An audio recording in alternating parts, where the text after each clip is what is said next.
내비게이토 소책자 시리즈. 제자 삼는 삶의 동기력. 무엇이 우리를 계속 가게 하는가?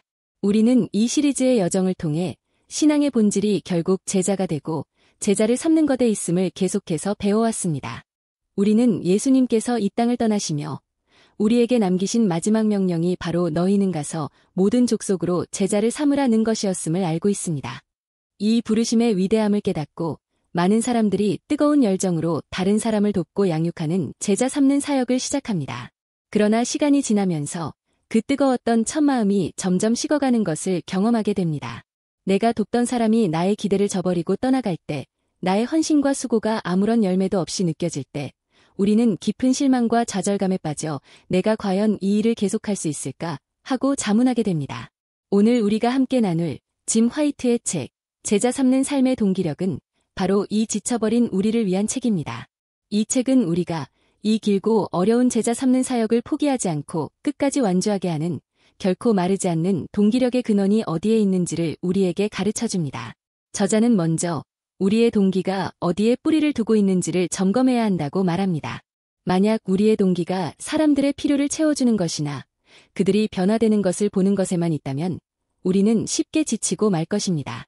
왜냐하면 사람은 변하고 우리의 수고가 항상 눈에 보이는 열매로 나타나는 것은 아니기 때문입니다. 그렇다면 무엇이 우리를 계속해서 움직이게 하는 진정한 동기력이 될 수 있을까요? 저자는 성경 속에서 평생에 걸쳐 수많은 반대와 고난 속에서도 지치지 않고 제자 삼는 사역을 감당했던 세 명의 위대한 인물, 즉 모세와 예수님, 그리고 사도 바울의 삶을 통해 그 비밀을 탐구합니다. 첫 번째 동기력의 원천은 하나님의 주권적인 부르심에 대한 확신입니다. 저자는 민수기 11장에 나오는 모세의 이야기를 통해 이것을 설명합니다. 모세는 끊임없이 불평하고 원망하는 이스라엘 백성들로 인해 극심한 스트레스와 탈진 상태에 빠져 이 모든 백성을 내가 잉태하였나이까? 어찌하여 내게 이 모든 백성을 안고 가라고 하시나이까? 라고 하나님께 부르짖습니다. 바로 그 순간 하나님께서는 모세에게 그가 혼자가 아님을 상기시켜 주십니다. 하나님께서는 70명의 장로를 세워 그의 짐을 나누어지게 하시고 이스라엘 백성을 먹이시는 분이 모세가 아니라 바로 하나님 자신이심을 다시 한번 보여주십니다. 이 경험을 통해 모세는 이 사역이 자신의 능력이 아닌 하나님의 부르심에서 시작되었으며 그 모든 과정과 결과를 책임지시는 분 역시 하나님이심을 깨닫게 됩니다. 이처럼 우리가 하고 있는 이 일이 나의 일이 아니라 하나님의 일이며 나는 단지 그분의 부르심에 순종하는 도구일 뿐이라는 확신을 가질 때 우리는 결과에 대한 무거운 부담감에서 벗어나 자유롭게 사역할 수 있습니다. 두 번째 동기력의 원천은 하나님 아버지의 기쁨이 되는 것입니다. 저자는 예수님의 삶 전체를 움직였던 가장 강력한 동기가 바로 이것이었다고 말합니다. 예수님께서는 요한복음 8장 29절에서 내가 항상 그의 기뻐하시는 일을 행함으로 나를 혼자 두지 아니하셨느니라 고 말씀하셨습니다. 그분은 십자가라는 가장 큰 고난 앞에서도 나의 원대로 마옵시고 아버지의 원대로 하옵소서라고 기도하시며 자신의 뜻이 아닌 아버지의 뜻이 이루어지는 것을 가장 큰 기쁨으로 여기셨습니다. 우리가 제자를 삼는 이유는 그것이 단지 옳은 일이기 때문만이 아닙니다. 그것은 우리의 사역을 통해 하나님 아버지께서 기뻐하시고 영광 받으시는 것을 보는 것이 우리의 가장 큰 기쁨이 되기 때문입니다. 사역의 열매나 사람들의 반응이 아니라 하나님 아버지의 미소 그 자체가 우리의 가장 큰 보상이 될 때 우리는 어떤 상황 속에서도 지치지 않고 그 길을 걸어갈 수 있습니다. 마지막 세 번째 동기력의 원천은 장차 우리가 받게 될 상급에 대한 소망입니다.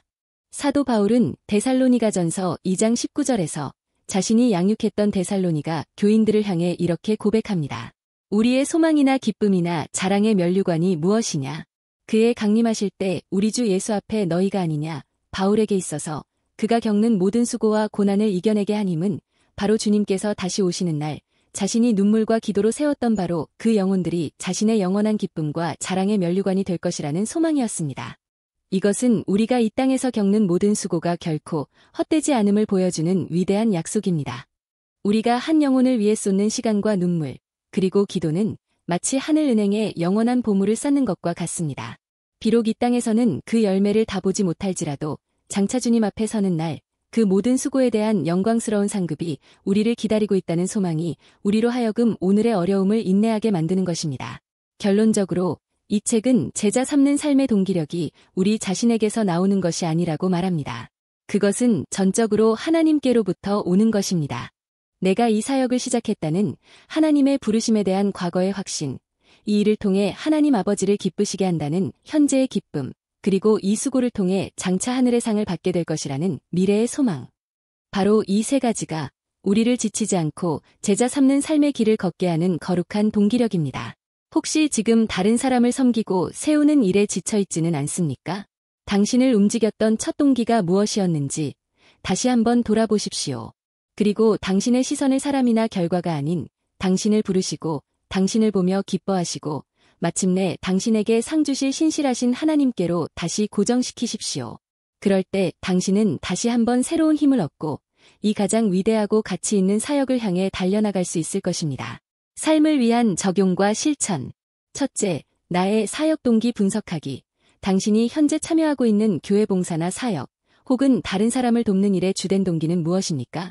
이 강의에서 제시된 세 가지 동기, 즉 부르심에 대한 확신, 하나님을 기쁘시게 하는 것, 미래의 상급에 대한 소망을 기준으로 당신의 마음을 점검해보세요. 만약 다른 동기가 있다면 올바른 동기로 교정해달라고 기도하는 시간을 가져보세요. 둘째, 하나님의 기쁨 묵상하기. 당신이 하는 작은 순종과 헌신을 하나님께서 얼마나 기뻐하실지를 구체적으로 묵상해보세요. 요한복음 8장 29절 말씀을 읽고 예수님처럼 항상 하나님을 기쁘시게 하는 삶을 살기로 다시 한번 결단하며 당신의 섬김이 하나님께 드리는 사랑의 표현이 되게 해달라고 기도하십시오. 셋째, 자랑의 면류관 목록 작성하기. 사도 바울처럼 주님 앞에 서는 날, 당신의 자랑의 면류관이 될 사람들은 누구일지 그 이름을 구체적으로 적어보세요. 그리고 그들의 영적 성장을 위해 이번 한 주간 시간을 내어 그들을 격려하고 함께 기도해주는 영적 투자를 실천해보세요.